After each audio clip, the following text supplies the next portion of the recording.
When most people hear the word networking, they think about messaging strangers on LinkedIn, cold DMs, awkward intros, networking events where you hand out your business cards. But that's actually the worst place to start.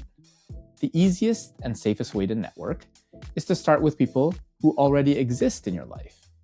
You just haven't been thinking about them as your network. In this video, I'll show you who to start with first, how to organize your network, and how to prioritize it, so that networking stops feeling overwhelming. If you're new here, hi, I'm Lukey. I make practical videos about jobs, careers, and life. If that sounds useful, subscribe. Most people think networking means cold messaging strangers, going to big networking events to hand out business cards, then connecting with those folks on LinkedIn, or searching for people in the companies, industries, and domains that you're interested in, and cold messaging them.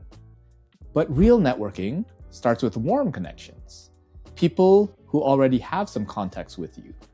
That's where Frank comes in.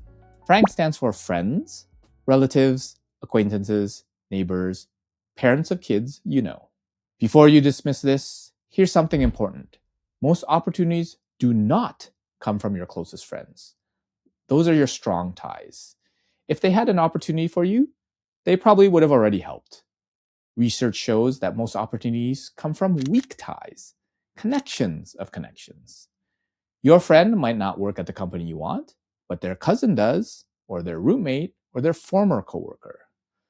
When you reconnect with one person, you're reconnecting with their entire network. And because they already know you and trust you, that trust often transfers. That's the hidden power of Frank. So let's break it down. Friends. Start with friends you have not spoken to in a while. Not your closest friends. They already know what you're up to. Think about the friend you see once every few months, or someone you used to message regularly but don't do anymore, or someone you've drifted away from. Ask yourself, do they actually know what I'm trying to do professionally right now? If not, that's a reconnection opportunity. Relatives. Even if they're not in your field, they want to help. Look beyond your immediate family. Aunts, uncles you see once a year, or cousins you only see at birthdays, or extended family that you rarely think about. You might be surprised how connected your family really is. Acquaintances. This is the biggest opportunity for most people. People you've met a few times, could be classmates, coworkers, volunteers, event speakers, people from sports, church, or community groups. They know you in one context, but they might not know your career goals. That gap is where opportunity lives. Neighbors, the people you see in passing, in elevators, walking their dog, taking out the garbage. You have no idea where they work or who they know.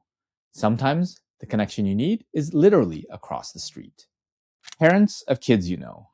If you know someone's kid, you often know nothing about the parent's professional world. That's another overlooked weak tie. Now, most people ignore Frank because it doesn't feel like networking, and that's exactly why it works. Here's something almost no one talks about. Your phone contact list is a networking database. Scroll through your text messages, WhatsApp, WeChat, Discord, or other chats, and ask yourself, who haven't I spoken to in a while, but I have a positive interaction with? Reconnecting doesn't need to be awkward. It can be as simple as, hi, person's name, it's been a while. How's everything with? Then add something that you remember about them, and then and give them a quick update about you. Hope you've been well, and would love to hear what you've been up to. Or even, would love to catch up over a coffee or a call. You can use your favorite AI to come up with a few variations if you need some help. So go to your text messages, scroll all the way down to the oldest message, and say hi to that person. Now, before messaging anyone on LinkedIn, organize what you already have. On a computer, go to the LinkedIn settings, go to data privacy, and request your data. Then download the CSV file and open it on a spreadsheet. Now categorize your connections. Level 1 is strong. People you know well, you've spoken to recently, and have a high response likelihood. Level 2 is warm. You've met them before, shared some context or previous connections, and have a medium response likelihood. Level 3 is weak. You connected a long time ago, have minimal or no interactions, and have a low expectation of response. Just do this quickly. No need to get it perfect. The strong ones should be easy to remember. The warm ones should be vaguely familiar. Everybody else becomes a level 3. Even if you have thousands of connections, it's worth it. Then, when you start connecting, start with level 1, then level 2, and then level 3. For level 1 connections, open up their profile and find something you're curious about. Then you can use a similar message as I suggested for your text messages. For level 2, same thing, and you could also add something like, not sure if you remember me, but we met at, and then add where you met them. For level 3, find what is curious and interesting about them, and you could send a message like, hi, person's name, can you remind me where we met? Apologies, my memory is failing me at the moment. In any case, add something that you're interested about in their profile, and then give them a quick update about you, and then send. You can create a few templates, but make sure to review their profile and make the message as personal as you can.